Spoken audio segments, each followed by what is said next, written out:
और इस मंदिर के साथ भी एक हिस्ट्री जॉइंट है। आई मीन इसका भी एक बहुत ही पुराना इतिहास है।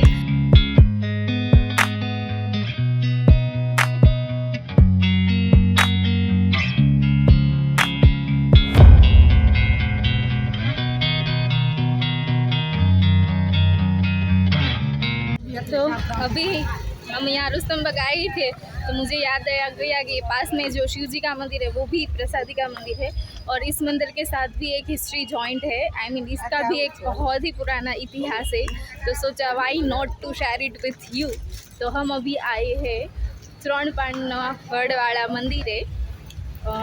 એની સ્ટોરી હું તમને એ ત્રણપાણનો વડ બતાવી અને પછી કહીશ। सो बने रहिए मेरे साथ। ये देखिए यहाँ बहुत ही प्यारी प्यारी गाय है और गौशाला है ये।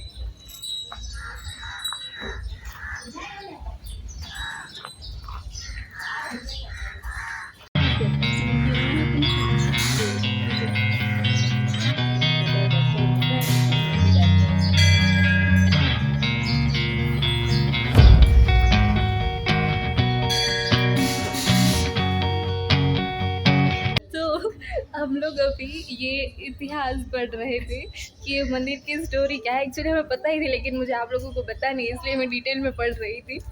तो એમાં લખ્યું છે કે જ્યારે રાજા કર્ણનો વધ થઈ ગયો ત્યારે પછી જ્યારે એમને અગ્નિદાહ દેવામાં આવ્યો તો જ્યારે કૃષ્ણ ભગવાને એમના દાનવીરતાની પરીક્ષા લેવી હતી કે રાજા કર્ણ કેટલા દાનવીર છે।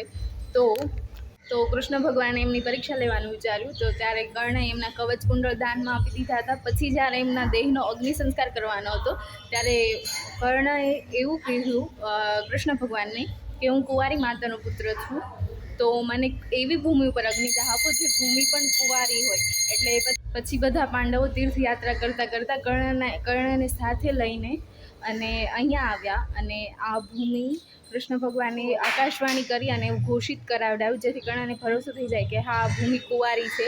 અને પછી આ જગ્યાએ અહીંયા કર્ણનો અગ્નિ સંસ્કાર કરવામાં આવ્યો હતો અને પછી કર્ણએ કીધું કે લોકોને કેમ ખબર પડશે કે મારો અગ્નિ સંસ્કાર અહીંયા કરવામાં આવ્યો અને આ સ્થાન કઈ રીતે જાણીતું થશે।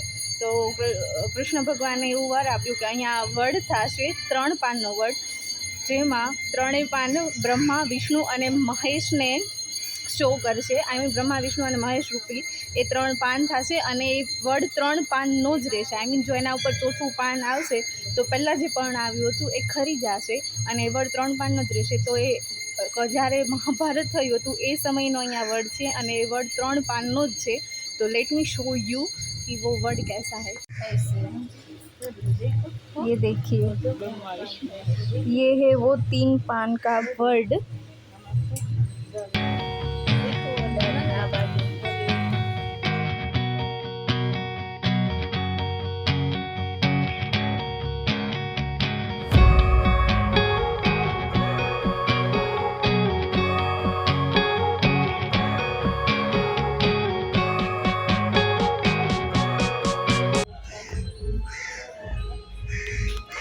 મમ્મી આ જો આ બાજુમાં જ બીજું વડનું ઝાડ છે પણ એ કેટલું મોટું થઈ ગયું છે આમ જો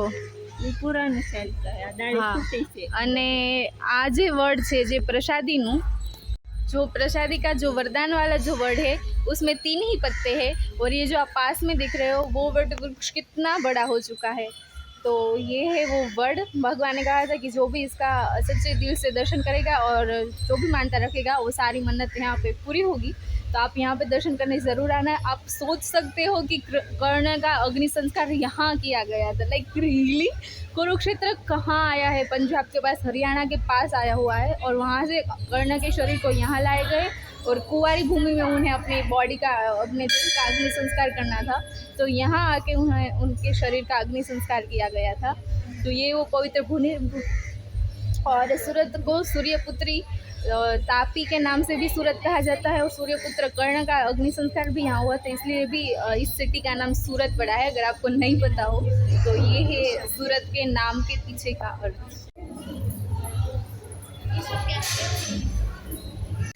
ये देखिए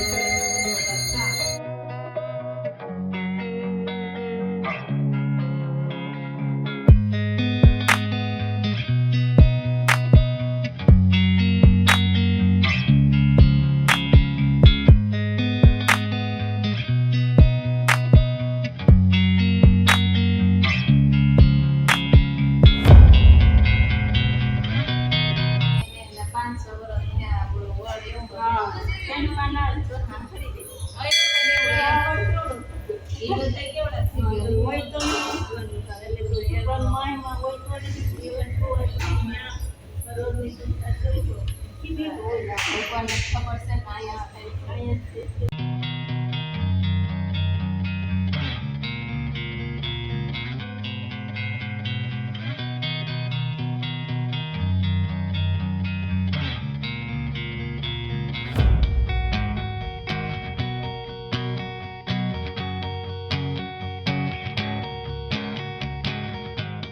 तो ये थी कर्ण के अंतिम संस्कार से जुड़ी कहानी। हो सकता है कि आपको पता हो और हो सकता है आपको ना भी पता हो, और शायद आपने कुछ और भी स्टोरी सुनी हो। तो मुझे कमेंट करके ज़रूर बताना, क्या ये स्टोरी सच है, क्या सही में कर्ण का अंतिम संस्कार यहीं पर हुआ था। आई थिंक तो यहीं हुआ था। इतिहास में ऐसा ही लिखा है कि कर्ण को कोई ऐसी भूमि चाहिए थी उनके अंतिम संस्कार के लिए कि जो पाप से मुक्त हो और जो कुंवारी भूमि हो। तो इसलिए उसका अंतिम संस्कार तापी नदी के किनारे, तापी नदी भी सूर्यपुत्री ही कहला जाती है। तो कर्ण और सूर्य और तापी नदी दोनों भाई बहन हुए रिश्ते नाते में हम देखें तो, क्योंकि कर्ण भी सूर्यपुत्र ही थे, तो इसलिए उनका अंतिम संस्कार तापी नदी के किनारे पर किया गया। तो मेरे हिसाब से तो ये स्टोरी सच ही है। मैं सूरत में रहती हूँ तो मुझे पता है कि हाँ यहीं पे हुआ था। लेकिन अगर आपने किसी और स्टोरी भी सुनी हुई है तो मुझे कमेंट करके ज़रूर बताना कि ये स्टोरी सच है, गलत है, आप के क्या ओपिनियन है। तो आई होप आपको ये वीडियो पसंद आया होगा, कुछ नया जानने को मिला होगा, कुछ नया देखने को मिला होगा। और अगर वीडियो अच्छा लगा है तो मेरे चैनल को सब्सक्राइब कीजिएगा, वीडियो को लाइक करना, शेयर करना और मुझे कमेंट करके बताना कि आपको कैसा लगा ये blog. See you in the next blog.